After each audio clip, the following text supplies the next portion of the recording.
See, the problem with you is you rarely exercise your self-discipline muscle. You just go with the flow. No backbone whatsoever. And that's perfectly fine until you start whining and complaining about your lack of success. That at some point along the way, we get confused and we misunderstand who we are. We start building this false sense of self around all the stories and all the labels and all the things. And we start living our life that way. And we get confused about how life works, how we interact with life. And we start living much smaller than we really are. See, if you go through life holding back, and most of us do, most of us, if we ask ourselves, have we done all we can do? Most of us will have to answer, no, we haven't. We've been holding back. We have ideas that we don't act on, things we want to do. We're afraid to take chances. You refuse to raise your standards. You refuse to push yourself. You refuse to give a little bit more, give a little bit extra. All that you have to do in order to start to pursue your dreams is take small actions every day that align your life in that direction. You have to be willing to be hungry enough to understand that if this is something that you are truly going after, then work has to be applied. You can't make excuses. You can't ask for a pass. And you got to understand that you got to pay a toll to cross the bridge. Whatever your answer is, you can do it right now, today, starting today, right? It's still possible. You can start doing that right now. It's empowering the present with the future. There is nothing stopping you from making it happen right now. You never ever have to feel that way if you start doing it right now. And you can do it right now. The thing about self-discipline is that it is necessary for everything you do in your life. You have to be self-disciplined. And once you understand that you can always make a different choice and get a different reaction, and that's the power in your life. That's the power that you have, is no matter what's going on, you can choose to think differently, believe differently, see differently. All of those things are a choice. If you have a why, you can survive almost any how. Once you begin to discover who you are, then you really realize how you have been given authority and dominion over everything on the face of the earth, including all the dimensions of your life. But you can only do that through the struggle of life. Get better, grow and learn and develop and live. Live in defiance of the weakness and in rebellion against the decay. Fight them as they creep in with their offers of instant gratification and immediate rewards. Fight them for every inch they try to take. Do not surrender any ground ever. When you commit to something, you require yourself to bring all of your disparate components moving in a single direction, united in a single direction. So it's a unifying act. And then once having been unified, well, then you can bring that unity to bear on a variety of different tasks. But you have to bring it together first.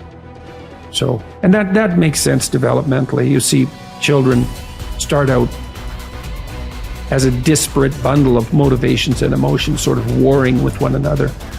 And then they can integrate that into single games that they can play with themselves.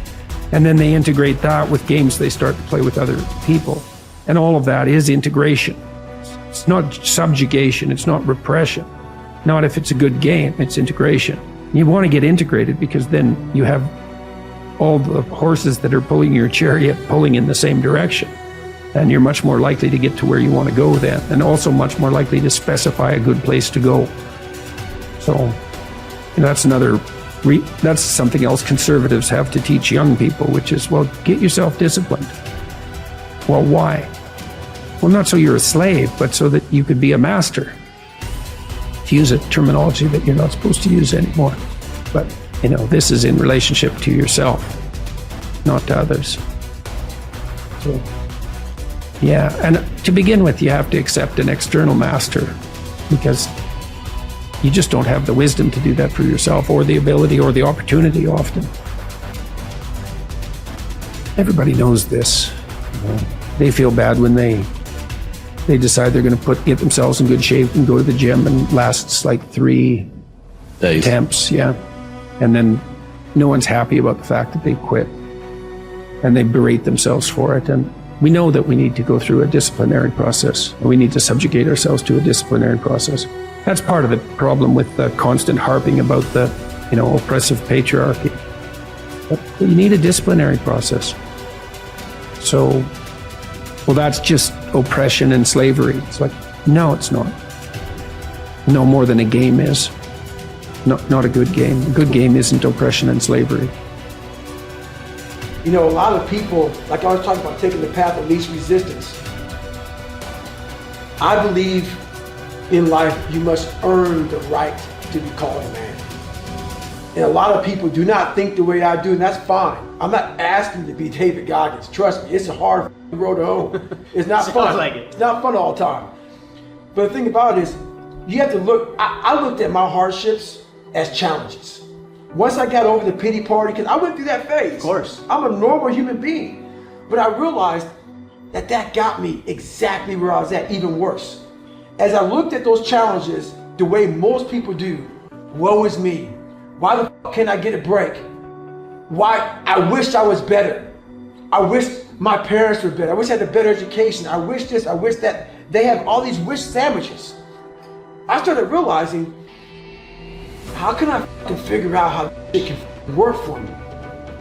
So the one thing we don't do is when we're in that dark place is a great learning environment.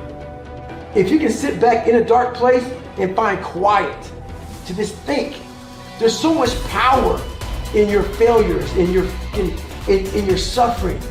Because why? You're still alive. You're still here. So you gotta look at that shit. My God, man, this is power, man. Like, now I gotta flip this. How many men would be able to do what I'm about to do, what I'm about to try to do? Like, literally, what gave me strength was when I was at the worst of my worst. How many men would even fucking say they want to try to be a Navy SEAL? I'm at the worst spot of my life.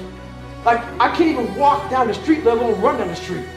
And I'm gonna now call a recruiter up and try to be a SEAL. There's a lot of power in that. But people don't see it that way. They see, man, that's stupid. I had this voice in the back of my head that I kept on running from. I was afraid of water.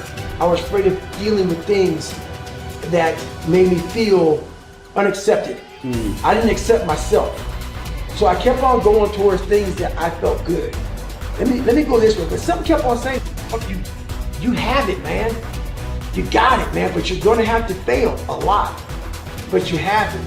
And like I said, that voice kept on haunting me, but that voice kept on saying, if you face it, you realize it's not that bad. Persistence is self-discipline in action. Your ability to persist in the face of all setbacks and temporary failures is essential to success in life. Napoleon Hill said, persistence is to the character of man as carbon is to steel.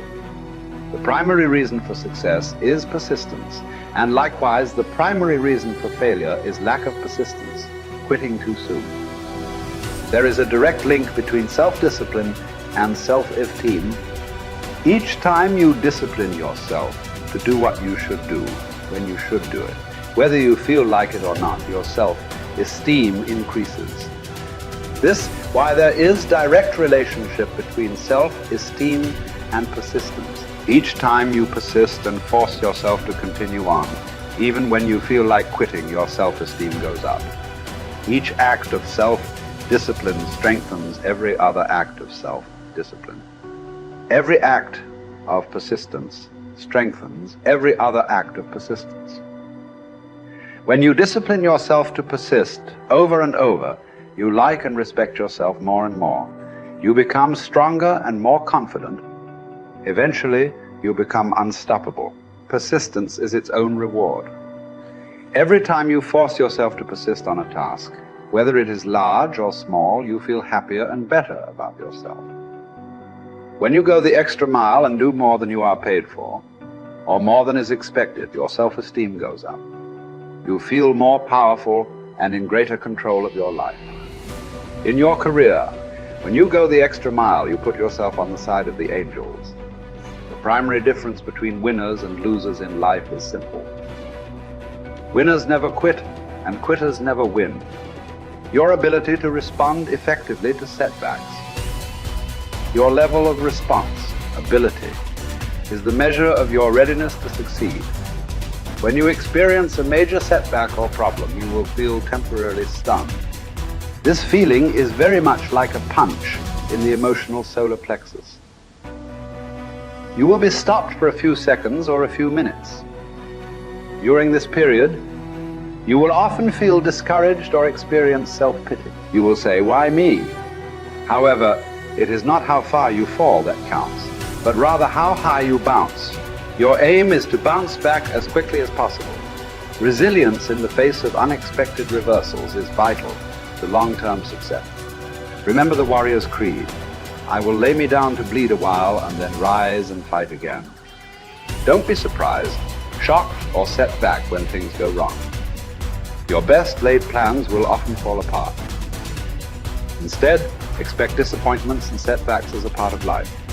Take a deep breath, pick up the pieces, and continue onward